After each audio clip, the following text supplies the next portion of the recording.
Good evening, everybody, and thank you so much for coming to this terrific J Talk tonight. My name is not David Wamsley, who apologizes. He can't quite be here right now, as you can only imagine with what's going on in our city. I'd like to thank you as a board member and vice chair of Canadian Journalism Foundation for being here tonight. What a topic, what a timely topic when the media becomes the news. It's never been more apparent in our time in the journalism community on how we have been a target so openly, and we need to really address that. We have an extraordinary panel tonight that's going to be talking to us about it. These J-Talks couldn't be possible without important sponsors, and of course BMO is our J-Talk sponsor, so on behalf of all of us, we'd like to thank BMO for that support. If you would like to follow us and chat on Twitter, our handle tonight is CJF JTalks, and we'd certainly encourage you to join the conversation.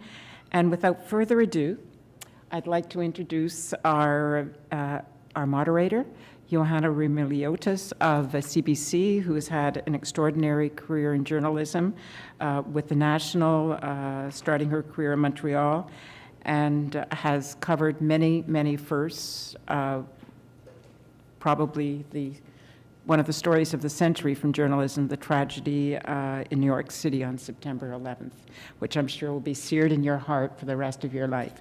So on behalf of CJF, please welcome Ioanna.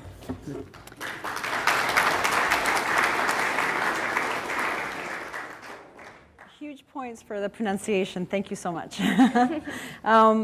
I'm really honored to be here today. I'm a little frazzled, I admit, because we were working very late last night on the horrible story and just ran out of filing another story on that tonight. So I'm taking a bit of a breather and really looking forward to talking to the two of you about what you've covered. We haven't covered much of Trump on our end here because we do have our office in Washington. The Me Too movement is one that we have. I personally have as well. So I'm fascinated about what the age of reckoning that you've been such a big part of constructing. But before I get started, I obviously want to introduce our amazing guests. Emily Steele, most people will know, award-winning business journalist at the New York Times, covered the media industry since 2014, and exposed a series of settlements related to sexual harassment, particularly with Bill O'Reilly and Vice Media. Right?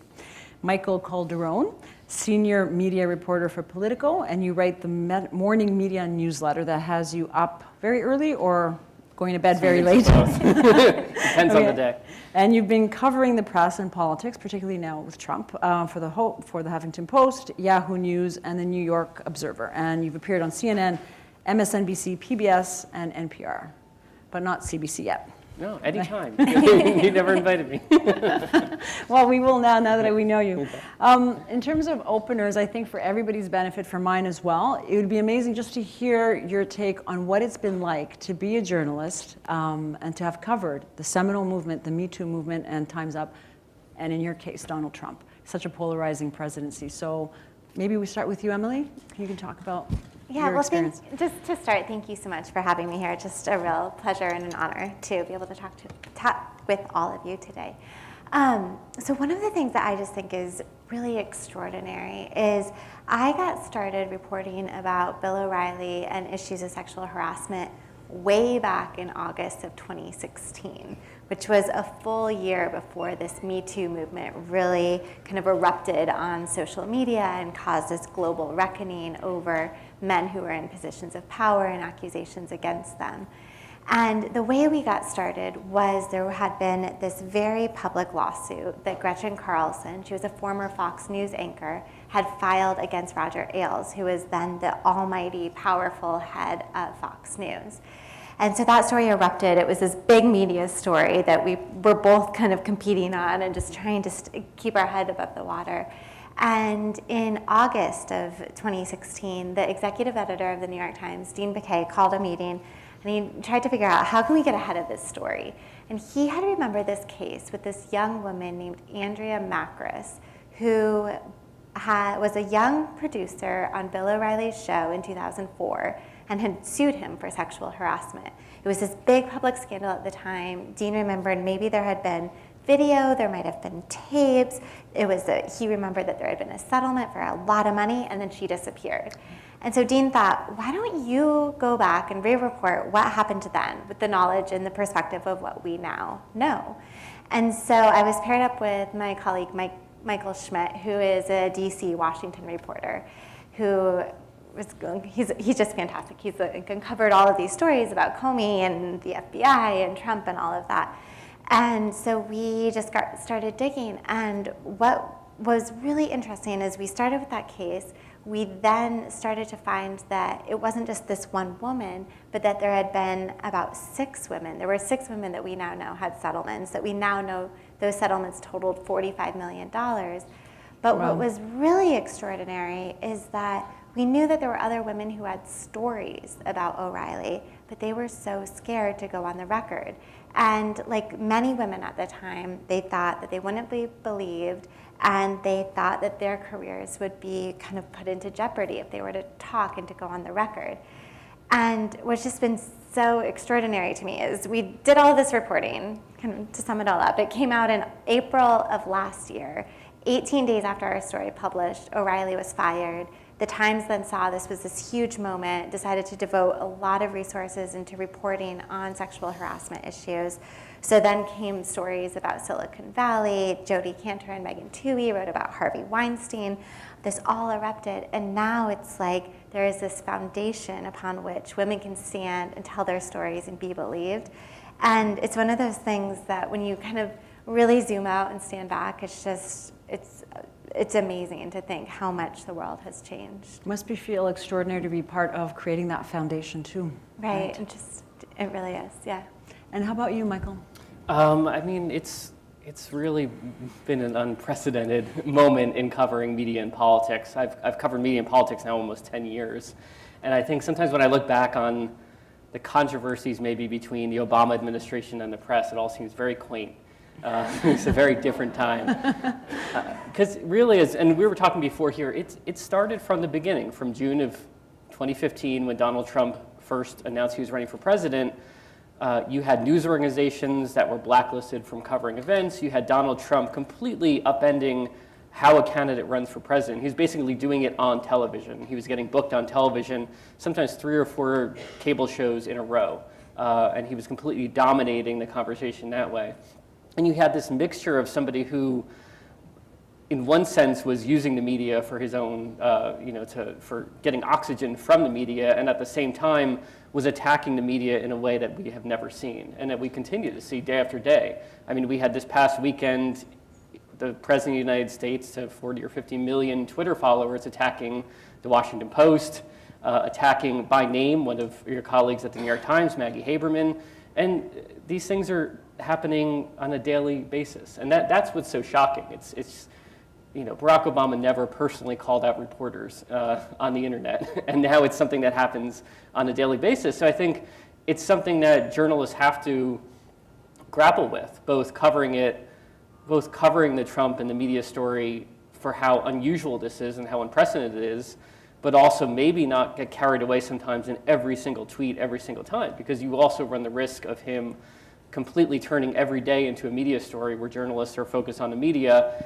and there's so much else in government, not just in the White House, but how radically this administration is changing the bureaucracy across from the EPA to the State Department. There's so much that journalists have to be covering. So I think that's one of the tensions right now, how much you focus on the media side of things and how much journalists kind of stick to the story. It's easy for me because I cover the media, so I can always focus on the media. So you can switch back and forth. The rest of the White House press corps, you still want them focusing on these accountability issues in government. But it must be incredibly difficult because he's profiling the media in a way, right? And we were talking earlier about it's almost medieval, this kind of thinking, this mob mentality that globs on, and suddenly people are being called out on Twitter, and suddenly God knows what kind of other targets they face on social media, because we know, especially the trolls who live on social media. But you were talking about blacklists, which that alone sounds medieval. But how did that affect your journalism? Because you talked about maybe not even gaining entry to certain press conferences and forcing you to be outside with people. Can you talk a little bit about how that might have even altered the way you gather your news? Right. I mean, I was at HuffPost when when the campaign started. And HuffPost was blacklisted from the start, and was maybe about a half dozen outlets were. As the campaign continued, Politico, where I'm at now, was barred from events. The Washington Post was barred from events. And you could still attend them, so you could go in with the public, but for a journalist it's very difficult because you're not able to carry your laptop, you're now waiting several hours to get into an event, and you may have to get to the next event. One of the reasons why you get press access to an event is that it's easier for you to go because you physically have to be working and writing something and then maybe getting to the next one. So one of the advantages was you got to be out there with members of the public and Trump supporters. And it was an interesting thing because most of the people I met were very nice, and they were kind of thought it was funny that they were talking to a reporter. If I was in South Carolina, they would think it's funny you're talking to a reporter from New York at a fairly liberal outlet like the Huffington Post. At the same time, when Trump would lead an attack on the media, you would see that kind of more mob mentality kick in, where people would be chanting against CNN, just like they were chanting "lock her up" for Hillary Clinton. I think most people one-on-one may act differently or may talk differently about Democratic candidate or talk about the press. It was when he was able to stir things up to the extent where then you would hear these chants against the media. And right now there's this debate among journalists about how seriously to take his attacks. And I take them very seriously because, to me, even if he's being flippant, even if he's just watching Fox News and he's taking shots at journalists at 6 a.m. on Twitter, we don't know what that's going to lead to. We don't know if somebody's going to attack the press later on. And there have been incidents where, there was incidents of violence against the press or threats against the press. During the campaign, you had people writing things, anti-Semitic things against the press at rallies. So, I take it very seriously. It doesn't mean he's going to personally lock up journalists, although he has reportedly, we learned this week, talked about it to James Comey before he fired him, about actually putting journalists in jail. But that may not be what happens. What may happen is that somebody hears his attacks and reacts to those in a violent way, which is why I think they need to be taken seriously. And the sort of attacks calling the media fake news and dismissing the press has clearly had ramifications overseas, where the U.S. has lost, I think, its ability to take the high ground in certain instances where the U.S. in the past may have advocated for press freedom, where they're not able to do that anymore because despots and dictators overseas see this and they think it's fine. They can target their own press and deal with them in a much harsher way.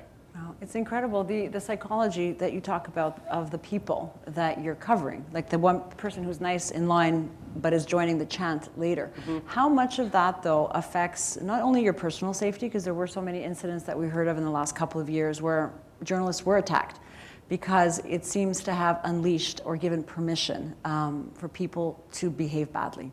So there is that element of thinking that this is not necessarily new, but it's simply a platform, and it's okay now to attack people. Mm-hmm. How much of your journalism, I know it has to be about policy, it has to be about South Korea, it has to be about Russia, but how much about the journalism do you think has to be focused on that piece of it, on what he seems to be unleashing? I think it's also, I think a lot of it, we're seeing this now, we have the midterm elections coming up in the US this November, very critical elections for the fate of Congress, where both the Senate and the House could shift. And what we're seeing is other politicians, Republican politicians, mimicking what Donald Trump is doing nationally on a local level. So you're seeing instances of reporters being treated badly locally. You're seeing politicians take on the same, start taking the same tone towards the press, calling them fake news on Twitter, whether it's your local newspaper, your local TV outlet. So there's just this trickling down effect where you're having this broader vilification or demonization of the press going on in the US because it starts to be condoned, because you see the president is doing it all the time. So if I'm a senator or I'm the governor, or why do I need to talk to my local outlet? I can go talk to a friendly conservative blogger. Just like Donald Trump isn't going to go talk to most reporters who cover him critically, oftentimes he'll go to a friendly voice on Fox News. He'll go to a friendly host on TV and he'll do it that way. So I think you are seeing this effect go through where it has the potential to affect races throughout the country. Emily, unlike that experience, especially when dealing with the politics in Washington, journalists have been lauded as champions in terms of giving the Me Too movement a platform. Yes, women felt comfortable, but they felt comfortable going public, and going public means speaking to the media. So how do you feel about that role, kind of the advocacy that's implicit in that support? Well, I think that's a really great question. I think that it's an important distinction to make between being a journalist and being an advocate. And what we really try to do with our stories is to follow the facts and present information that's fair and accurate and really let readers make decisions for themselves. But what we really try to do with all of our reporting on issues of sexual harassment in particular was to really create this solid foundation of reporting that was based on facts, that was based on documents, that was based on evidence. So in the case of the stories about Bill O'Reilly and also the reporting that I did about Vice Media, I found a number of settlements. With Vice, there were 4 settlements, including allegations against the very senior executives there. With Bill O'Reilly, again, I already said, but there were these 6 settlements that totaled $45 million. And what that did is it really kind of transformed the dialogue about these issues, because before it was really this he said, she said, she said, and it really, it was, these issues were really kind of in the realm of gossip, and it was really hard to document and for people to really be believed. But when you created this mountain of evidence, it made it possible so that when other women came forward with their stories, that they really would be believed and that they would be heard and that they would really be taken seriously. And so I think with the reporting that I did, and I know that my colleagues did as well, we just really took so seriously that role of making sure that if we are going to put these stories out there, that they needed to be solid, they needed to be fair, and they needed to be bulletproof. And you've done it a lot more, say, than I have, or most journalists have. But I remember when we were focusing on the silence breakers in Canada, who came out against a very prominent theater director, and there was a bristling if you questioned the story, which you have to do as a journalist. But the expectation is, here I am finally sharing it, and if there is any of those hard questions might lead to that defensiveness. So did you encounter that much, or as a woman and as a reporter and dealing with women who had been silent for so long, who suddenly expect to be heard? There's an expectation there. Oh yeah, definitely. It wasn't like people just called us with the stories and then we just kind of typed them up and put them in the paper right away. Yep. There was a whole lot of reporting that went from hearing a story, getting somebody to tell you about that story on the record, asking them for things that would help to confirm that story, which would include emails, text messages, talking to people that that woman or that person had told contemporaneously about that event or about that incident, and then also going to the person who those allegations were against and really listening and hearing their side of the story, and then making a judgment call of whether that was something that was warranted to go into the paper. And if you look through our stories, every single one that I did, at least, and most all of the ones at the Times, were very, very careful that if it included an allegation that was from a woman, it was on the record, and they always have these, like, a little sentence at the end of that story that says, this account was confirmed by text messages or emails or talking to 3 people who confirmed the story. And we definitely heard a number of other stories that didn't necessarily make it into the paper. They just didn't meet that rigorous test, Yeah. if you will. Yeah. And that did you get a sense that there was any resistance to that from the women themselves as you're reporting that story? The women that I talked to made very conscientious decisions about why they wanted to talk and why they wanted to go forward. So there was one woman with the Bill O'Reilly story. Her name was Wendy Walsh. She was a journalist turned psychology expert who had appeared on his show. She told this whole story. I had found her because we had started to see this pattern about how women who either worked with him or appeared on his show said that Mr. O'Reilly would kind of start to develop this relationship with them, and then he would offer to help them with their careers and then maybe target them with these unwanted sexual advances. And they feared talking about this. They feared telling anybody. They thought that their career would just be in ruin if they did. And so we saw, my colleague Mike and I started to kind of see this pattern, and so we dug up the International Movie Database, the IMDb, and we went through this list of all of the people who had appeared on Bill O'Reilly's show. And we just started calling all of them just to see, what was he like? What was the atmosphere like? Did they have any experiences that we needed to know about? And so we were going through this list, and then we found this woman, Wendy Walsh.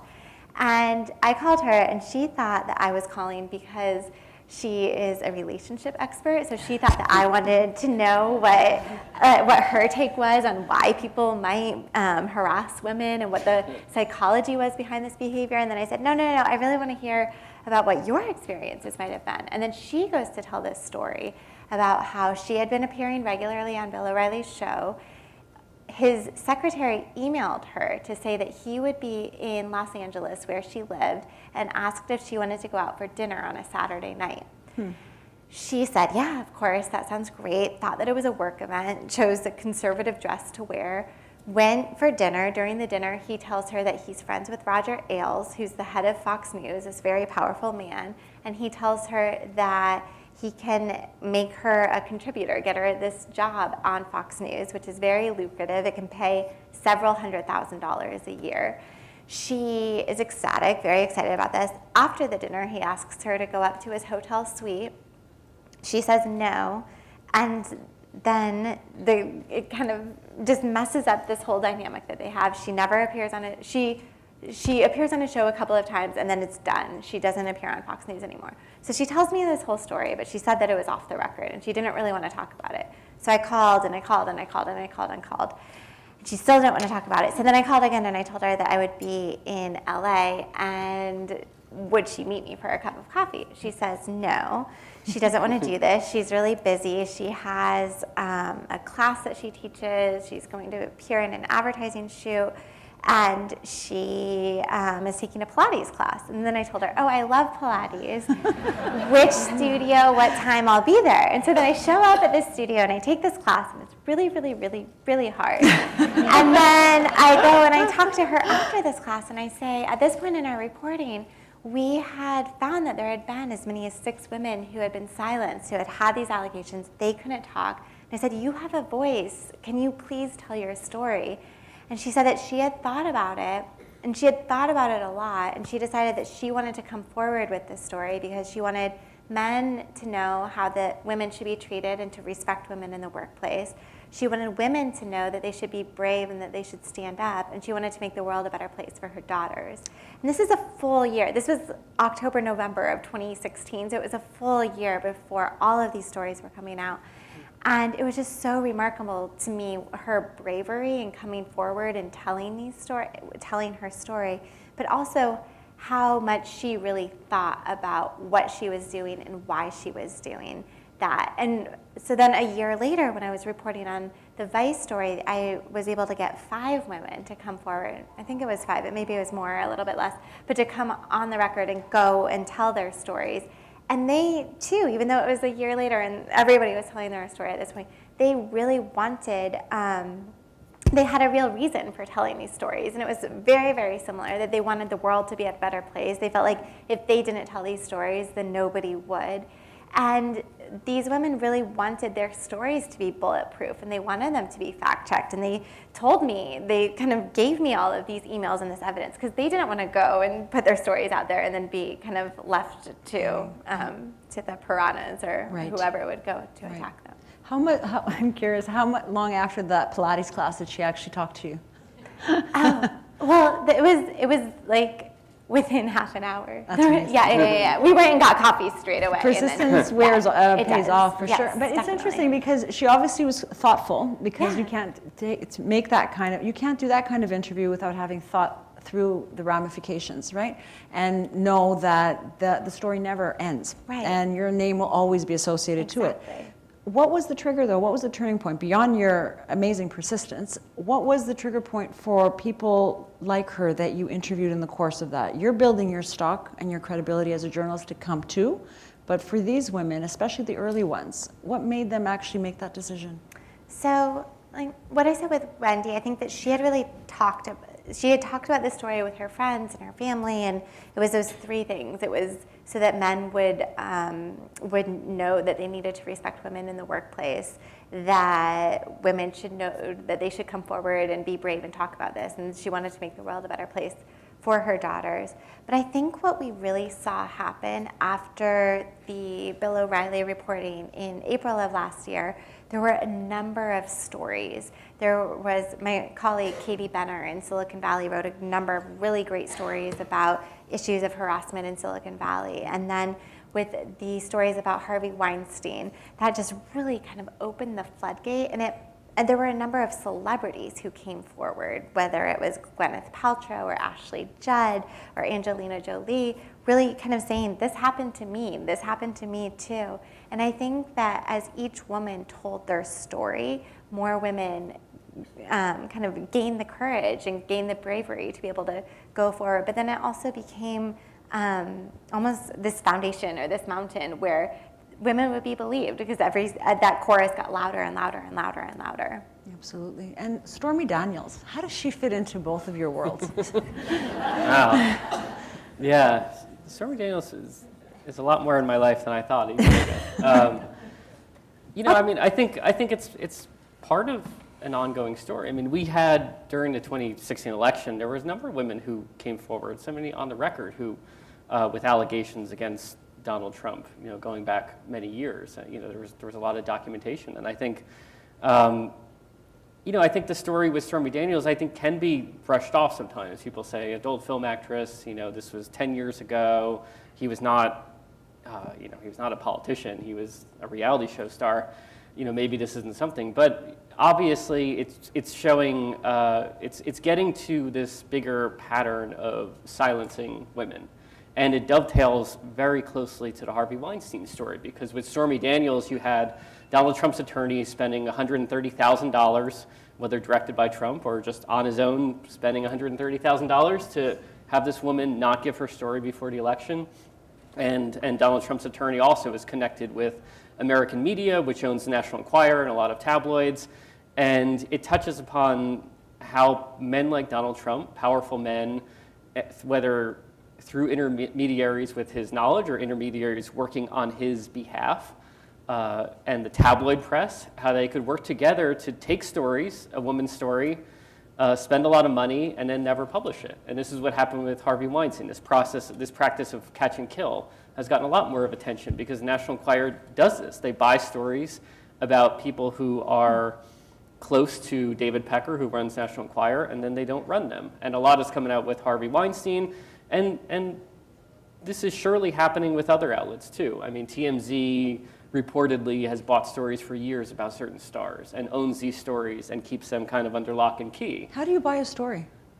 You can give somebody a lot of money and buy the rights to it and have a non-disclosure agreement where they would be greatly penalized. So this came out recently where this guy who had worked, he was a doorman at a Trump building, had sold his story to National Enquirer that he once heard about Trump, having a child with a woman, and this was a rumor. He only heard it. They bought the story, and if he had told this story publicly, he would have to pay $1 million. And so we don't know if there's this. And I think he received $30,000. He received $30,000 right? just because he had heard this rumor and said, okay, we're buying the rights to you knowing this rumor, and now you can't use it. And he would be penalized $1 million if he ever told it. And this just came out a few weeks ago, but it gets to this bigger issue of, the sort of world that Trump was operating in, and Harvey Weinstein and a lot of other men. There are other men that we're not talking about who are operating in this world. And these are the types of things that are coming out, along with the incredible work that Emily, is doing on certain individual men. It's getting to this broader sort of issue that transcends media, culture, entertainment, all these power centers that can come together to basically, keep stories hidden. How do you explain, though, all the women who came out about Trump before and how their voices didn't seem to affect the outcome? I mean, I think it's shocking to a lot of people that, because we saw, especially around October of 2016, so many people coming forward, and there were stories day after day, and it's in the end of the day, he will just dismiss them and saying there's nothing there. even women who have come of stories, who have, we know where Stormy Daniels was the day that she says she was with Trump, that she was, at the golf course. We know about all the facts going into a lot of these other anecdotes. As Emily said, so many of the stories that have been written are so heavily vetted for both the sake of the story, but also for the women who are making these accusations. You want to make sure when they're putting their names out there that you've crossed every T. The Washington Post did this last year when they were reporting on Roy Moore, who was running for Senate, and women who came out against him. They went back and made sure this woman 30 years ago was where she said she was on that day in the courtroom when Roy Moore, who was a lawyer, was also in that courtroom, and made sure to cross all these T's. And still, people kept supporting Roy Moore just like people kept supporting Donald Trump, even against these very credible allegations. But the story is not over, because the Stormy Daniels story is one of these, and there are others that are still percolating that maybe people don't care whether he had an affair or not. And I think most journalists don't really care I don't care whether he had an affair or not. We care whether how his lawyer was operating. Was he breaking campaign finance rules? And was this getting to a bigger culture where him and other members of the media, and especially in the tabloid press, were working to kind of keep these stories underground. So it's this bigger issue, and it's not over, because it's not just an affair story. It's getting to this bigger process. One of the things that I do think is really interesting is I was reporting on the O'Reilly story, kind of before the election and after the election. And during the course of that reporting, kind of the Access Hollywood tape came out where Trump was talking about his ability to grab women. Right. And there were kind of all of these it was a very kind of torrid time in covering the media and Trump and kind of thinking about these issues and women and how they're treated in our society. And what was really interesting to me is after the election, there were a number of sources that we talked to who said, this story is even more important now. We need to talk about this even more. This story needs to come out. And one of the things that was really, really interesting too is there was this period of time, our original investigation published on April 1st. O'Reilly was fired on April 19th. In the middle of that time, Trump came out in support of Bill O'Reilly and said that he was a great guy, that he could never see him doing anything wrong. And that really kind of set off a lot of protests online. And there were people who were protesting outside of Fox News. There was an airplane that flew across the city with this banner that read, "Drop O'Reilly, the sexual predator." There were women who went online who used the hashtag Drop O'Reilly to talk about their own experiences with sexual harassment. And so it was this really, really, this really interesting time, and almost like this lightning rod of controversy, where a lot of people have told me that they felt like they couldn't change who was in the White House, they couldn't affect that outcome, but maybe they could kind of affect history and tell a different story. And his support of O'Reilly might have been a catalyst to that, you think? There were a lot of factors that led to his ouster from Fox News. And I think you're right. Going along with that, you mentioned Bill O'Reilly and the Andrea Mackler story, which I think was around 2004 or so. Yeah. So it's like way before social media. And this, to me, your story was brutal. I think it was like came out on a weekend when I read it. Yeah, and I was it like, was on oh my my birthday. God, who's this story? All right, I got to go Happy chase this birthday. story that you clearly were so deep into, and it was incredible.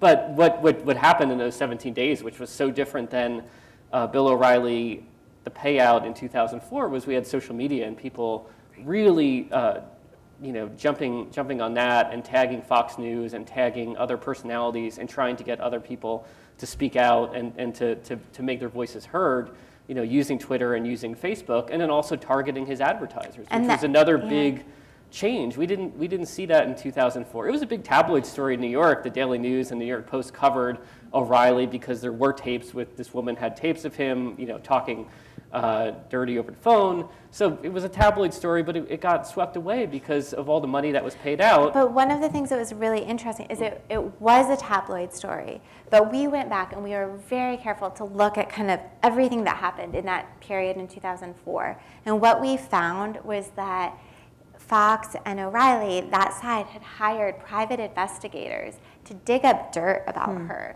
that they then fed to the tabloid press. And the goal of that was to paint her as a promiscuous woman who was out to shake this man down. This was like, she was like a 32, 33-year-old woman. She was single, living in New York. She was a young journalist. And it was this whole kind of torrential storm that was whirling around her. And it was a very different storyline than a lot of the stories that we now told and what we're now telling.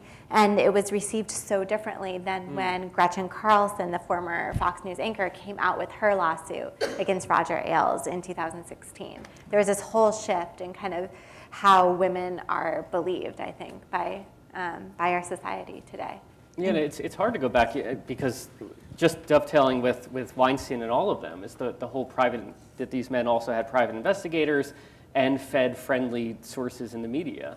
And when you go back and you look at some of the things that were written about women who were accusing Harvey Weinstein years back, it's really difficult to see in some of the tabloids like how these women were characterized, because they were clearly being fed information from Weinstein or Weinstein's people. He also had private investigators, and Fox News, somebody like O'Reilly too, were able to have enough sympathetic outlets or places that they could turn to kind of smear people.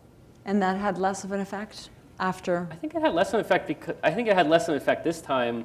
Also, I think social media played a big role in it, where people could organize and make themselves heard in a way that in the past, and I also think there was a rethinking sometimes about, not taking that story. Somebody suggesting this woman is promiscuous, and so that becomes a storyline. I think people even, 12, 14 years later are a little bit more, unwilling to kind of go down that road and jump at those types of stories. I think there's also been a shift too. If you look at coverage from like 2004, in that period, a lot of the headlines, a lot of the stories are about the salacious allegations. And so you kind of go into the lawsuit and then lift up the craziest, wildest, sexiest story that will sell all these headlines and have the kind of the most tantalizing details in it. Whereas I think what we've really tried to do with our coverage is not necessarily focus as much on the salacious details, but really look at these systemic issues that have allowed this problem to perpetuate. So with the O'Reilly stories, for instance, it was not only the stories that there were these allegations against him with these very salacious allegations, but it was that there were these settlements that the company knew about it, and despite that record, they continued to support him. And as recently as January of 27, or in the spring or winter of 2017, renewed his contract for $25 million a year, knowing this history about him. And I think kind of putting the stories in that perspective of this whole system and this whole culture is a really powerful thing for our society to face and to confront. Well, speaking to that, do you sense it hasn't quite settled yet, because it's still swinging wildly? It's such a huge seminal moment in history. But I encountered, and from our small amount of exposure to doing this story, a fatigue had already settled in, and we had gone to LA to interview somebody for that story that I was working on, and we just started chatting with a couple at the cafe that's sitting next to us, and they see the camera, who are you with, what are you doing? So we did our little Canadian version of the Weinstein story, and they were bored. Australia had just had a couple of women coming out, and they were just like, well, when does this end, right? And I'm like, well, I don't know, but you feel bad for the women who are speaking out, because already people are kind of going, shrug after the first few voices come out. So I'm just curious from your take, how do you remain engaged? And I want to get to you, Michael, on that as well, on the Trump front and reporting on him. But how do you stay engaged and maintain your readers' engagement in this, in a story that does, at some point, start to sound the same? Right, I think what we are really trying to do is continue to focus on powerful men who may have abused that power, but also look at the systems that have allowed that to be possible. So what has gone on with HR and human resources departments that quite often have protected those men in positions of power and not the women or not the people who were working at the company? What's going on with these NDA, the non-disclosure agreements, that have often worked to silence women and allowed a predator to continue to perpetuate their bad behavior. What has gone on with our laws that have allowed this behavior to really kind of continue? What's gone on? Why is what's happening with our culture that allows people to treat people this way? I think there's a lot of issues in there that we still are exploring, and it's our job to keep reporting on. And it's the less, so for lack of a better word, less sexy side of the story, because it's just not as sensational, right? It's the more substantive issues, like you said, about policy. But how do you keep those interesting? That is a challenge too, isn't it? That is, but it's why we're journalists. It's what we do. And Michael, you talked about just all the crossing all the T's and dotting the I's in the case of Roy, who was it? Roy Moore. Roy Moore. Senator. So you go through all that work, and that is the basis of journalism. You have to be meticulous in that research, that behind the scenes stuff that nobody ever really knows about in terms of the viewers or the readers, because you'll have their eyes glazing at the idea. But having gone through that, how much more mindful do you have to be now to get the story right when you're constantly being accused of making the story up? I think you have to be extremely mindful, and I think it actually has. One of the only benefits of constantly being attacked as "quote unquote" fake news is that I think a lot of journalists are more vigilant in that they have to get things right, because there are forces, the kind of pro-Trump forces in the media and otherwise, that'll weaponize any mistake that journalists make. And we've seen this. If CNN makes a mistake, it's not just CNN making a mistake and then going back and saying what happened. It can become a multi-day story where, okay, this mistake is confirming everything that Donald Trump said about the news media. And he has certain allies that will blow these things up to the nth degree anytime journalists make a mistake. So I think journalists have to be extremely vigilant right now. And many are. I mean, we've seen in places like the New York Times, for instance, which is always on the firing line. They've hired more fact checkers in the Washington Bureau to make sure that these stories in real time are as bulletproof as you possibly can be. And there's only so much you can do in a newspaper story on deadline. These aren't multi-day or week or month investigations. But at the same time, even if it's a few hour story that you're working on, having another set of eyes checking facts, because anything can be pulled out of that, and the president can tweet it, and all of a sudden, you have millions of people getting this on their Twitter feed. Oh, maybe the New York Times can't be trusted. And I think journalists have to be super clear both in stories and also how they act on social media, because the kind of flippant jokes that journalists may have made on social media, these things also can be pulled completely and utterly out of context to tarnish somebody deliberately. And we saw, I mentioned the Roy Moore stories with the Washington Post. You had somebody, James O'Keefe, he's a conservative activist and a kind of a provocateur. He went to the Washington Post with a woman who was an actress and pretending that she had a story to tell about being with allegations against Roy Moore. And what they were trying to do was to get the Washington Post to launder this woman's fake accusations in the paper so that they can then discredit the Washington Post.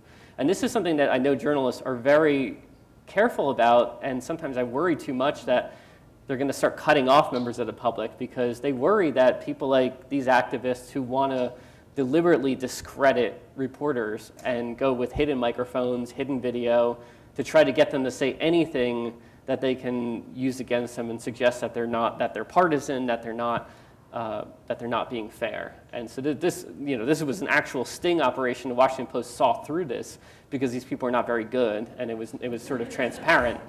But they have gotten other reporters at bars, that they'll go to. Reporters will have a birthday party at a bar or something of that nature, and they'll go to the bars and try to get journalists, 11 o'clock at night drinking, saying something impolitic. And even if you get 3 seconds of a video and talking to somebody for an hour, they'll then blast that thing out on social media and try to use it against not just the journalist, but then tie that journalist to the entire organization and then the entire media writ large. It sounds like out of a novel on espionage, right? And like targeting journalists. It's incredible. It's extraordinary to hear those kinds of stories. I saw the video that you're talking about with the Washington Post. Was it the woman that they were at the restaurant and she was telling her story, and it was clearly she was baiting them to try to believe her story. which ultimately proved to be fake.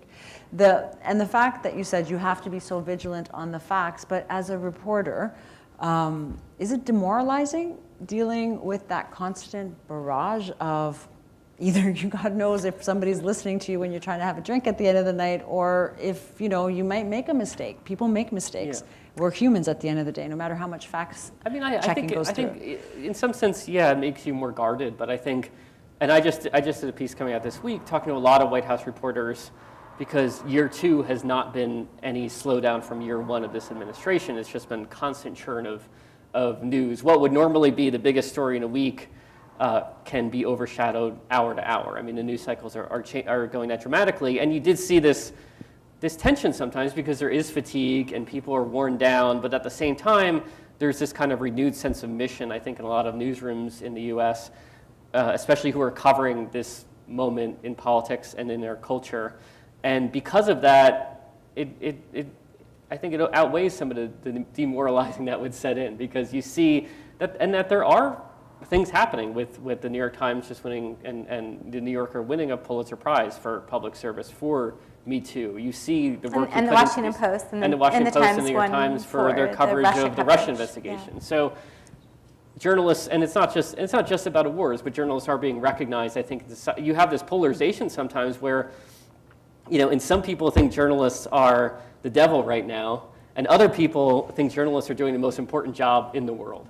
And you see this with the uptick in subscriptions to the Washington Post and the New York Times, magazines like The Atlantic, NPR. You see this huge public support, both just in money, or not just in money, but in just people thinking that journalist jobs are the most important in the world.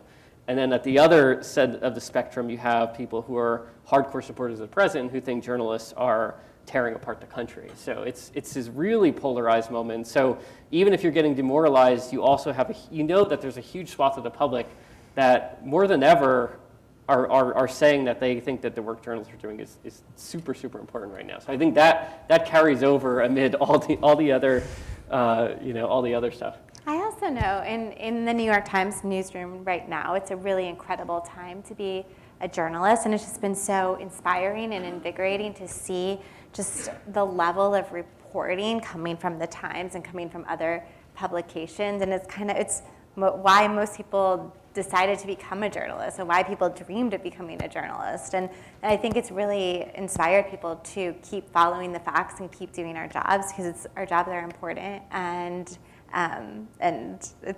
it's really inspiring, I think. Well, it's certainly historic for sure for both of you. But maybe we should ask if anybody wants to ask questions now. Do you think it's a good time? Because you guys are so good, and I'm sure people have questions from the audience that we can moderate and let you go as long as you want. But I do want to get back to also at some point, maybe at the end of it, in terms of, are there cautionary tales for journalists at this time as well? Maybe it might be addressed in a question, but if not, I'll ask you that at the end as well. Questions? Yes, sir. You want to grab the mic? My question is, how do you... Sir, I think there's a microphone just so that everybody can hear you. How do you handle the notion that journalists are now in some ways viewed as the opposition? Particularly, probably, Michael, that's probably the best Yeah, I mean, one. I think that is a binary that this administration wants to create. They want it to be that the press is the quote-unquote opposition party, which is what Steve Bannon, who was the president's former strategist and a major figure in conservative media, specifically made that remark early within the first few weeks of this administration. They want the media to be the enemy. They want to run against the media, especially because they're not running against a Democrat right now. So it's almost like the media is taking the place of what would be the actual opposition party, an actual political party. And I think a lot of journalists, you're talking about a cautionary tale. I think one of the cautionary tales is journalists taking the bait and actually being seen as the opposition, because journalists don't want to be the resistance to Donald Trump. They want to be covering Donald Trump. And Marty Barron, who's the editor of the Washington Post, has said repeatedly and made this a mantra in that newsroom, we're not at war, we're at work. We're working, we're covering the news. We don't want to be seen as the anti-Trump. Now, there are partisan outlets that can be totally anti-Trump, partisan liberal outlets, just like there's conservative outlets. But I think journalists by and large run the risk of being seen as anti-Trump, because then it's easy to dismiss the work that they're doing. They're reporting critically, or they're reporting unflattering stories because they're out to get Trump, versus no, we're trying to shine a light on what's actually happening. So I think it's a fight that Republicans, that this administration wants, and journalists got to be very careful not to fall into that. There's the Toronto Star, among other papers, have dedicated reporters now just doing fact checking, right? Mm-hmm. So on what is said from that administration, especially since the stakes are so incredibly high. Do you, in terms of the resources that have been bolstered at your publications and elsewhere as well, in terms of that kind of fact checking, do you fear that a single tweet might undermine it all? Like, when you think of all the work that goes into getting that story right, and then you have the impact of a president who tweets repeatedly and often without having the entire story. Well, I mean, I think simultaneously, and you mentioned, Daniel Dale at the Toronto Star and the Washington Post fact checker, both who have tallied over 2,000 falsehoods from the president within the first year in office. And I think it's critical that we have people who are fact-checking everything, so that there is a running account of how misleading the president has been on a regular basis. One of the problems is that the president will keep saying things over and over again that are not true, and he almost sets off news cycles. He has said since winning the election that 3 to 5 million undocumented immigrants voted in the election for Hillary Clinton. He has said this repeatedly. It's completely and utterly not true. There's zero evidence for it. He said it when he was president-elect. He said it at the beginning of the administration. He said it a few weeks ago. And so reporters, one of the problems is that it can trigger a whole new news cycle. He'll just keep saying the same thing that's false over and over again. So I think you have to be very clear, that Trump is saying a falsehood. I think the press learned this. Many news organizations did this extremely poorly early on, saying, president says there's millions of people voted illegally. Now I think the press is a little more clear, saying millions of people, Trump, claims, spreading falsehood again, or making very clear that these things are not true. So I think you have to be super vigilant, but also, he'll say things over and over again that are untrue, and you don't want to go down this rabbit hole every single time of falling into that. Maybe just being really direct up front, and making sure that there are fact checkers checking everything. But not every journalist can fact check everything that he says every day. Yeah. But it's good that dedicated people are doing it. Yeah, there's a gentleman. Hi. There is this notion of journalism as a public service, yet most journalistic institutions are privately held corporations. I was wondering if I could just get your thoughts on just the idea of credibility in journalistic institutions as also money-making institutions as well.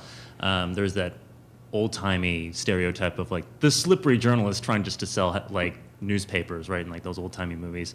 And I'm wondering if some of that is hung over into how journalism is now trying to find new funding models for how it can sustain itself and perform this very important public function. Just thought if I can get your thoughts on that. Thank you. You want to start, or you? It's a big question. It is a big question. Yeah. Well, you mentioned the catch and bait stories. I mean, that alone must have people wondering. Well, it definitely is ammunition in terms of what happens to my story. Don't I own? What do you mean I sold my story suddenly? Well, I mean, maybe you can pick up on that. And one of the things Donald Trump has said recently, that the media is against him right now, but is going to be for him when we get closer to the 2020 election, because he makes a lot of money for the media. And the cable networks have made a tremendous amount of money. News organizations have a subscriptions to sell, like the Times and the Post, are doing incredibly well selling subscriptions.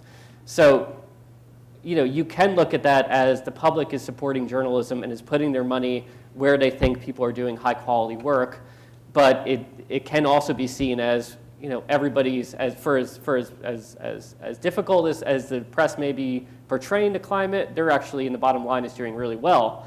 One of the main critiques of the 2016 election, especially early on, was that the networks put Donald Trump on TV whenever he wanted to go on, and they would let him go on for 20 minutes at a time, half hour at a time, say things that were completely untrue, and basically dominate TV because he always would go on TV. And the networks saw their ratings go up and up. And I think there is that, I think it can be hard for network executives to say, we're not going to run Donald Trump's rally for 45 minutes because it's not newsworthy to just run him every time he wants to go on TV. We're going to watch the rally and give you, with context, a few minutes of what actually transpired. So I think early on there was this sense of let's put him on TV because it's good for ratings. Les Moonves, who runs CBS, even said Donald Trump was good for the bottom line of CBS. Something to the effect of he may not be good for the country, it's good for CBS. So I think, you know, news organizations, especially the TV networks and places that have made a lot of money, they have to be careful that they're giving Trump or giving any politician the time that they deserve, not the time, not just because it could be good for them, for ratings-wise. Yeah. Anyway, what do you think? Well, I also think there's no question that this is a time of huge transformation in the media business. We're seeing the rise of digital and the decline of print, and with the decline of print, you're seeing advertising dollars just kind of plummet, and the online ads don't make up for what the print ads did. And so within the newspaper business, it's been a huge time of reckoning to figure out what is the future model, how are we going to make money. And what has really been inspiring to me is kind of in the midst of all of that, or despite all of that, the Times made a huge commitment this year to really put resources and put investment into doing some reporting that led to this really big movement and this really big change in our society with sexual harassment issues. But then not just that, but then also kind of really expanding coverage in Washington and looking into this Russia investigation. And the Times won just last week a couple of Pulitzer Prizes for this really great journalism. And that's the kind of journalism that takes investment and it takes resources. And I spent, with the O'Reilly story, I spent 8 months reporting that story. And I flew to LA from New York to do this Pilates class. And that it takes time and it takes money. And I've just been really inspired and I think hopeful for the future of this business and the future of really good journalism, that there are places like the New York Times and elsewhere that are really committed to doing journalism that matters and to doing the journalism that holds people in positions of power to account and gives a voice to people who've been silenced and really kind of shines a light on parts of the world that need to be brighter. We have another question? Hi, yeah, I'm just curious how you guys feel about walking the line between advocacy and journalism. I know we've sort of talked about it a little bit at the beginning, but just because historically they're not necessarily mutually exclusive, and then you've also sort of touched on the fact that social media is sort of a tool to, have advocates sort of pick up the story and have it, gain traction, whether that, again, be through social media, protests, whatever. I'm just sort of curious your thoughts on that, and then whether you even take issue with the idea of journalists being advocates. Good questions. Yeah, that's a great question. For me personally, I really try to kind of stick to the facts and follow the facts of my stories. And I think that there is a big distinction between journalism and advocacy. And kind of the work that I do is really kind of grounded in following the facts. I don't know. Yeah, no, and I mean, I think there's definitely a place for advocacy journalism.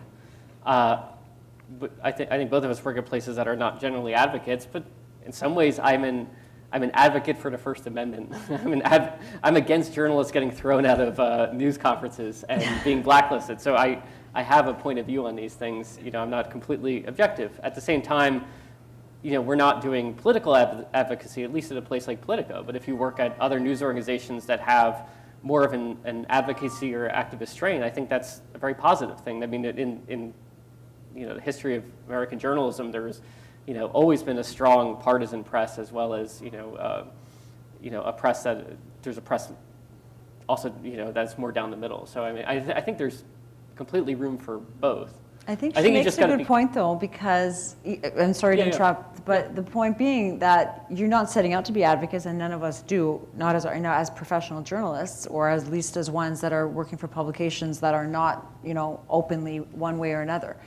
But when you become the main platform for women speaking out or for people seeking to challenge mistruths, you get cast in that role.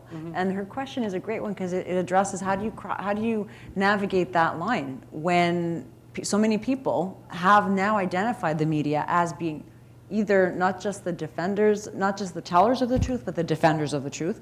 And especially in your case, Emily, giving people finally a platform to speak.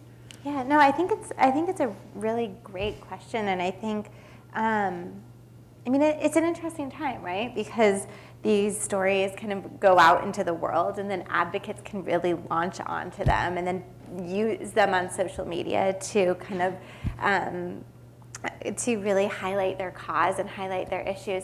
But I really think that as a reporter, personally, I believe that journalism is powerful because it can hold powerful people to account, and it can give people a voice who've been silenced. And those are the types of stories that I'm really inspired and really want to do and to pursue. But I also think it's really important to follow the facts and to make sure that the stories are fair and accurate, and that you hear from different sides within those stories. And I think that while it may seem like those two worlds are kind of converging or blurring and colliding, I still think that there's a difference between setting out with a cause to tell a certain story and setting out to really figure out what a story is. You put it beautifully, Michael, but you're an advocate for the First Amendment, or an advocate for keeping journalists in the newsroom. Not in jail. I'm Advocate against for killing. the truth. Yeah, They're advocate for holding people accountable who are in positions of power. Right, and so if you're an advocate for truth, if you're saying the president should not, we should hold this president, just like past presidents, to any falsehoods, I could see how it would look like you're doing advocacy when you tally 2,000 falsehoods. It looks like you're ganging up, Right. But it's just because this is unprecedented. Politicians have lied of both parties. Press secretaries have spun or been misleading before, but we have never seen anything on this scale in terms of the president's, mistruths that we saw during the campaign. We've never seen anything like that, and we see it now. I mean, I mentioned, one of them, but there are other examples of where President Trump will say things repeatedly that are not true. And I think if we it looks like, every day you're talking about things the president's saying that's not true, you must be against the president. It's just that the president is saying things that are not true so often that we look like we're doing that. It just didn't happen before. Just like when I said earlier with attacks on the press, we never had a president who attacked the press day after day after day. Now that doesn't mean the Obama administration didn't have issues. There was a serious problem with the Obama administration investigating leaks and the lengths that they would go to try to out leakers. This is something we covered. And so there were press issues clearly with the Bush administration, especially around the Iraq War. There are lots of press issues that we covered in previous administrations, but I think we never saw the level of attack and the frequency of attack and the volume of attacks. And because we're covering all of these, it may be perceived as this antagonism towards the president, where we're just covering something because it's happening constantly. I think the second part of her question was, do you see anything wrong with advocacy journalism? No, not at all. No, I think it's good when journalists are clear about where they're coming from, and when there's news organizations that are, whether left of center or right of center. I think that's good. I think sometimes it's best to read, some of the credible, news organizations on the left and the right. And oftentimes I find some, I worked at the Huffington Post for 6 years, which is more of a left of center publication. And sometimes the Huffington Post would be harder on Democrats, or be seen as harder on Democrats, because on certain issues the Huffington Post cared a lot about, on climate change or on on the ongoing wars in Afghanistan or Iraq, and then sometimes they might seem tougher on Democrats. Sometimes the Trump, some of the toughest critics of Donald Trump are longtime conservatives, people who worked for George W. Bush's administration, and write for the National Review and Weekly Standard. Those are some of the toughest critics on Donald Trump because they're criticizing him from the right. So I have no problem with advocacy journalism or partisan journalism. as long as it's kind of clear where the person is coming from. And I think most reporters at the New York Times, places like Politico, are trying their best to drive a path just towards fairness the best that they can. I also think in the same way that we really try to demand kind of truth and openness and transparency from the people that we're writing about, I think readers should have that same transparency about where we're coming from with the stories that we're writing and what we're reporting. And I think that that's something that readers really deserve, kind of regardless of where that information is coming from. And where has it landed right now? Where would you say the Me Too movement has landed on the spectrum? Is it still moving? Is it still it exploded on the scene. And Yeah. how would you categorize it now? I think that it really exploded in the fall in this way that was almost just kind of stunning for our culture. Because I think for so long we had always heard these statistics of the proportion of women and men too, who had been victims of sexual harassment or abuse, but we hadn't always heard their stories. And I think to listen to story after story after story with woman after woman after woman and man coming forward was really just startling and really kind of emotionally traumatic for our society to go through. And I think it's kind of settling down a little bit, but I do think that a lot of the stories about the more systemic issues that we've discussed earlier, that's really where this story is going to go. It strikes me as you both talk about all the different moments as you're reporting on these you've become experts in your beats. But are there stories that stay with you, a particular telling of a story that strikes you the most, either out on the campaign field or since the president was elected?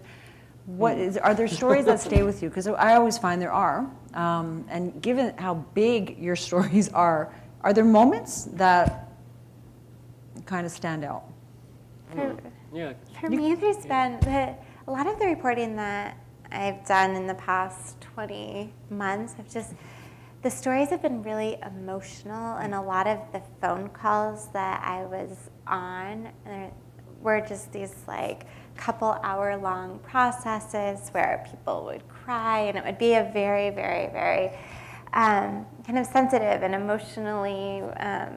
really emotionally sensitive process to kind of go through. And I was talking in my sleep when I was doing this reporting, interviewing sources, kind of dreaming of them. Yeah. It was a really intense period to go through. And then one of the things that was just really striking to me is in the fall, I don't know if you remember, but word kind of got out that I was working on this story about Vice Media. And so then all of a sudden there were stories in CNN and some other publications about how Emily Steele was making calls about Vice Media. And she was asking questions about what the experiences of women at that company were. And all of a sudden it was like I had become the hotline for this company for all of these women who had all of these grievances and all of these men who had also either witnessed or observed or experienced some of this behavior too. I did not leave my apartment for a couple of days, and I would get calls before people went to work in the morning, kind of all through the day until midnight, and it was just this very intense period of sitting on my couch and listening to all these phone calls and listening to all these women, and a lot of them did not want to go on the record with their stories. Some of them did, but most of them just really wanted me to know what their experience had been so that I could get that into the paper. And that was just this very just telling moment for me, because in the beginning I was really upset that people are writing about my reporting and you don't want to be scooped as a reporter, but it actually turned out to be a pretty positive thing for me. Yeah, I mean, I was nervous when I saw all the stories about Emily, what Emily was doing covering Vice. I was like, because I knew something big was coming. Wait, that's my beat. I think, what you get to is, I think sometimes we are in the weeds in this, and we're covering this in such a granular way where, we're covering all these news cycles throughout the course of a day, and Twitter feuds that come and go, and outrages that get lost by the time we, have lunch. So it is hard sometimes, but there when you look back to some of those moments during the campaign, I remember, being there when Trump won. I was at his victory party, which did not seem early on like it was going to be a victory party, or what many people thought was going to be a victory party. And You know, I mean, being there at 3 in the morning when he's getting on stage, and just how dramatically you realize things were going to change. And me and a friend left there, you know, around 4 in the morning, walking through New York by Trump Tower, and just thinking about how dramatically this country is changing based on what happened just a few hours ago. And in some ways, if we haven't stopped talking about it. I covered the 2008 and 2012 elections, and there were some postmortems about how the media did, how the media covered things. My newsletter this week was primarily about how the media covered the 2016 election. It's been almost 18 months. A new book came out by a New York Times reporter, you know, on her experiences covering Clinton. There has been more issues about how news organizations covered the Russia story, which was percolating during the end of the election. So, I mean, in some ways, you know, you can look back on these events, but we're still haven't caught your debating these breath. events. So they really Yeah. just haven't ended in a way that we saw in past cycles, where things kind of moved on.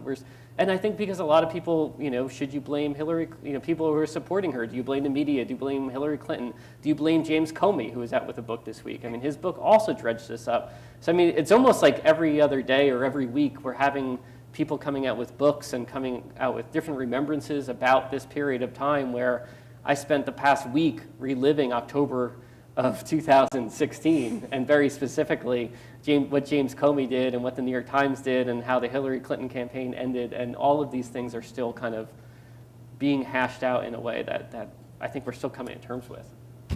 Any more questions? I wanted to ask you about the role you think that the public editors can play, because I know obviously the New York Times had a public editor, and also you have, you know, programs like Reliable Sources where you do like media analysis. I wanted to just get your take on the role of the public editor, if you still see it having a role, and especially how can you make the case for it when so many news organizations, especially at local levels, are shrinking? Yeah, no, I think it's problematic that news organizations are dropping the public editor or the ombudsman. The New York Times did this past year, and I think a lot of news organizations can look to that and wonder, oh, maybe we don't need to employ an ombudsman or a public editor. The Washington Post dropped theirs a few years ago, the editor of the Washington Post, as well as the publisher of the New York Times. The general sentiment is we don't need to have a public editor and ombudsman, an in-house critic, because there's so many people focused on the media. Everyone's a media critic, so why do we need to employ a person? I think that it's still useful for news organizations to have somebody in-house, as somebody who oftentimes is trying to get editors or publishers on the phone or reporters. I think the person who's actually in-house can serve a really critical role of being that liaison between the public and the people who are also in the newsroom. They can physically walk over to an editor's desk and ask them a question in a way that me as an outside reporter, outside critic can't do. At the same time, I do agree that there's more coverage or more attention on the media than ever before. And I think shows like Reliable Sources on CNN and the work that a lot of my competitors do in covering the media is pretty incredible. Even just, you know, Emily and I have been doing this a long time.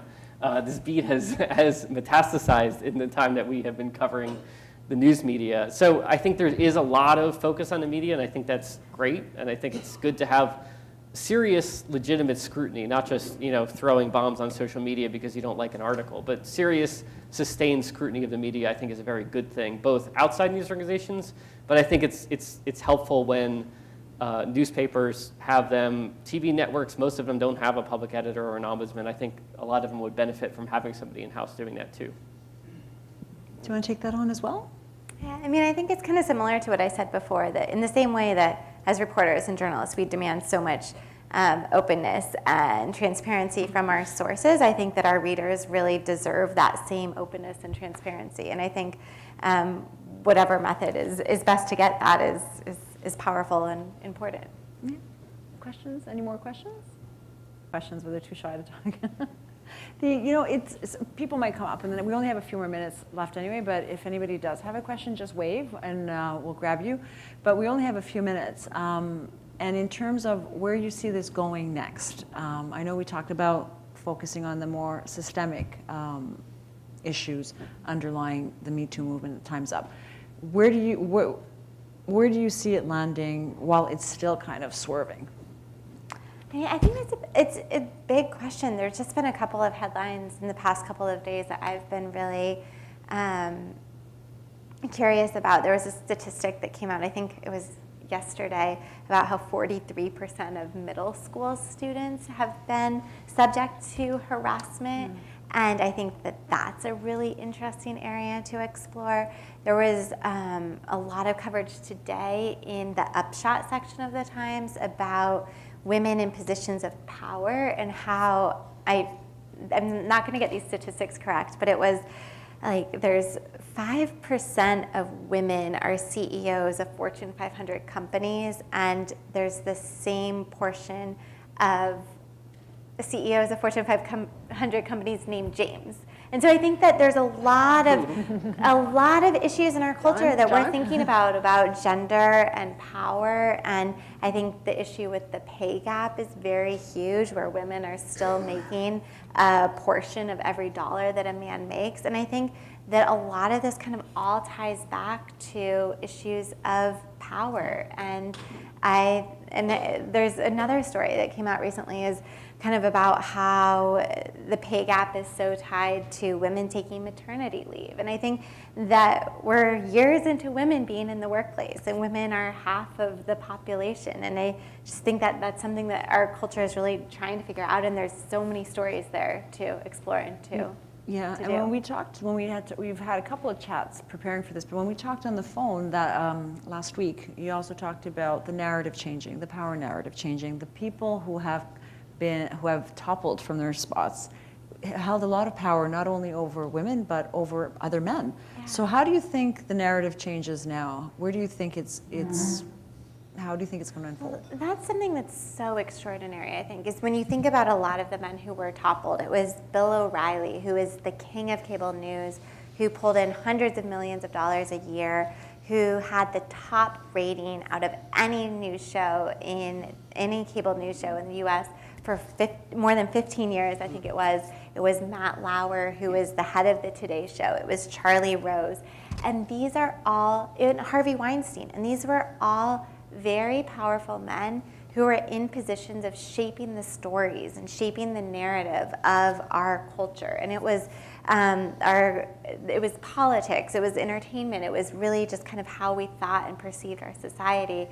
And this reckoning has only happened in the past year, and I think that it will be really interesting to see, do we see more women taking on those positions? Do we see more directors that are women? Do we see the stories that start to emerge changing? And that's something that we're really kind of in the midst of observing right now.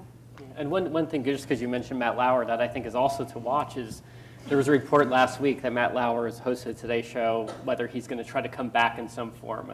So in some ways, so much has changed since Harvey Weinstein story broke in October, and you had a flood of accusations against men, many which were reported, and now you start seeing these questions about, can this guy come back? Can this guy come back? So, these people were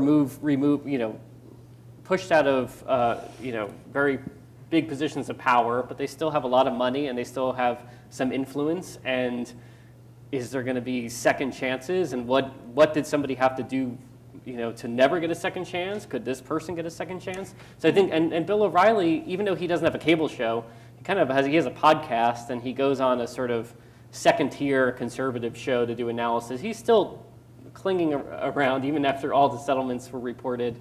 And we'll see if some of these other men try to come back in some form. I think it's something to look for. Something else that I thought of while you were talking was just how one of the other issues that I think our culture is really grappling with right now too is every offense a fireable offense? And kind of, what we know is all of these stories are so nuanced, and it's never black and white. And kind of what are the steps in between somebody getting fired and maybe having a training, and how does our society really learn out of this? And then the other big story too, I think, is what happens to a lot of these women who left their jobs and never worked in their chosen profession again. And will they be rehired? And will they have the opportunity to go on and work and be taken seriously after they make these accusations? It was really interesting. Yesterday, it was announced that Gretchen Carlson, the former Fox News anchor who sued Roger Ailes, just got a new series, a documentary series that she's hosting, I think, on A&E networks. And so that's kind of one of the rare times so far that we've seen someone who came forward publicly with these allegations return to work and return to their chosen career and their chosen profession. We're going to get to your question, sir, and it's fascinating, though, the second chances, though, about the men themselves would be one to watch, right? Right, Just in terms and of- we've And all of also these. the women, though, too. Yeah, of course. Yeah, yeah. and all these issues are also institutional issues. What did NBC know, and what did they do? Like you were talking about human resources. What did CBS do with Charlie Rose? How Fox hid the settlements and gave Bill O'Reilly a new contract, and so they become institutional issues. Also, what were the repercussions? Some men who have been faced certain allegations were fired outright. Some were suspended and came back.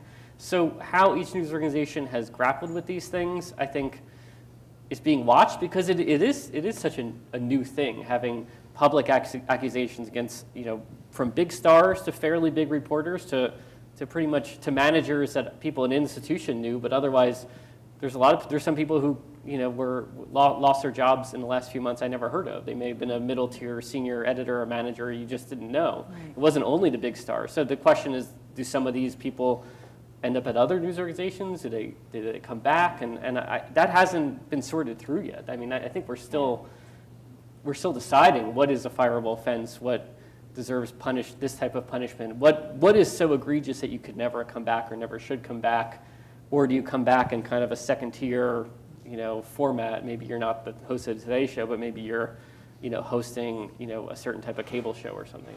I don't know. And it gets back to the forgiveness of the public. And also, will the public want to watch this person again? Will they want to give their money, support them in some way? But also, how do you prevent this behavior from happening in the first place? So I think that's something else that people are thinking about with a lot of training and changing the consciousness around those relationships, for sure. Yeah. Just for the poor man who's standing there, we'll get to your questions, sir. Sorry to keep you waiting. Actually, I just wanted to follow up on the question of how you went about the reporting on the O'Reilly settlements, because I can imagine you on the phone with one of these women who had entered into such a settlement, and I can see why she would be reluctant to go on the record just because it's embarrassing. But she would also be concerned, I would think, because the settlement agreement would have probably had a penalty or something if she does disclose. And so she would not want to go on the record for fear of being sued. And how do you get over that problem? Can you give any assurances to this, the woman who's in this situation? You say, well, I'll never mention your name, or it won't appear that it came from you. It might have come from a friend or something. How do you handle that? Yeah, so that's a great question, and there's a lot about that story that we can't really talk about, which is why I talk about the Pilates story a lot, because that was the one woman who was on the record in that piece. But what we learned in the course of that reporting that included, we talked to, I think it was we did more than 60 interviews. We looked at hundreds of pages of legal documents. We learned that by talking to people, you can kind of figure out this fact pattern that there is a settlement. And there's also a lot of people who actually know about that settlement. There are the parties that are involved, there are the lawyers that are involved, there are the people at the company that are involved, there are people who might have seen the paperwork. And so we really we tried to get as much information as we could about these settlements and really try to corroborate that information. In a couple of the cases, we actually viewed parts of the settlement documents. With one of the stories, it was the story about the $32 million settlement that O'Reilly had struck. Somebody had delivered documents to us anonymously. And so we really tried to get these stories from as many different people in as many different places and all sides as possible. But there's a lot that we can't talk about. Because the other thing that we learned with this story, and this also came out recently, because some of the women who have reached settlements with O'Reilly are now suing him for defamation for the statements that he's made about them in the wake of these stories that have come out. Some of those settlements have become public in the course of that lawsuit. And what we see with those now those documents that are now public, is that the parties involved would face very severe consequences for breaching that settlement. And those consequences could include paying back millions and millions of dollars. And so anybody who talked to us, that there could have been very severe consequences that they would face. Which is why we had to be so careful with our reporting, and we knocked on doors and wrote handwritten cards and did all of this crazy stuff. There's always so much behind the scenes that you can't report on. Just so much you know. Yep. That's why you're dreaming about it and talking in your sleep. Thank you very, very much for that. It was an excellent talk. Thank you so much. Natalie Turvey, who runs this entire big show, is going to come for closing remarks. But thank you both again. You're really fascinating. Thank you. Thanks. On behalf of the CGF and the entire audience, I'd like to thank Emily and Michael for joining us in Toronto and for sharing their insights on some of the biggest news stories of the year, covering a polarizing presidency, but also being behind some of the reporting that led to a reckoning about gender and power dynamics in the workplace. And our thanks to Ioanna for the work she put into making this a timely, important discussion and one we can all benefit from. So please join me in a round of applause for our speakers. Thank you.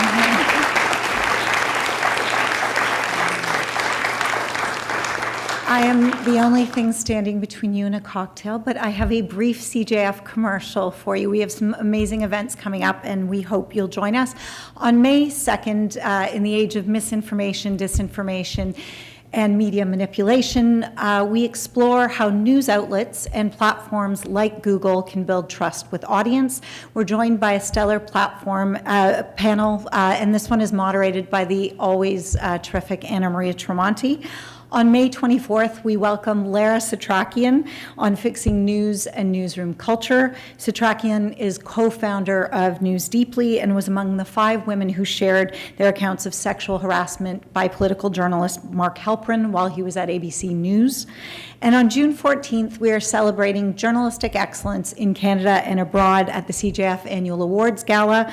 Along with our awards for excellence and our fellowships for young journalists, we honor Peter Mansbridge with a Lifetime Achievement Award. And we pay tribute to Emily's colleagues and joint Pulitzer Prize winners from the New York Times, Jodi Kantor and Megan Twohey, along with Ronan Farrow of The New Yorker for their bombshell reporting on Harvey Weinstein, which opened the floodgates to even more women and men coming forward to speak about sexual assault and harassment. And finally, on May 3rd, we are spearheading the first ever World News Day, a global initiative in conjunction with World Press Freedom Day to highlight the power of journalism, which I think we've witnessed on our stage tonight.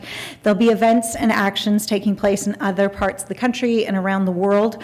Our inaugural event at CBC Atrium will celebrate the stories, the people, the reporting, and the news organizations that are dedicated to changing lives, challenging the status quo, holding those in power to account, and supporting freedom and democracy. You can have a look at our website and our social media feeds for information on our upcoming events. And my thanks to all of you for coming out and for supporting the work of the Canadian Journalism Foundation. It's my pleasure to invite you to stay with us, to meet Emily and Michael, and to continue this conversation at the cocktail reception. Thank you. So good. Thank you. Thanks so much. Thank you. So interesting. Yeah, Great. good.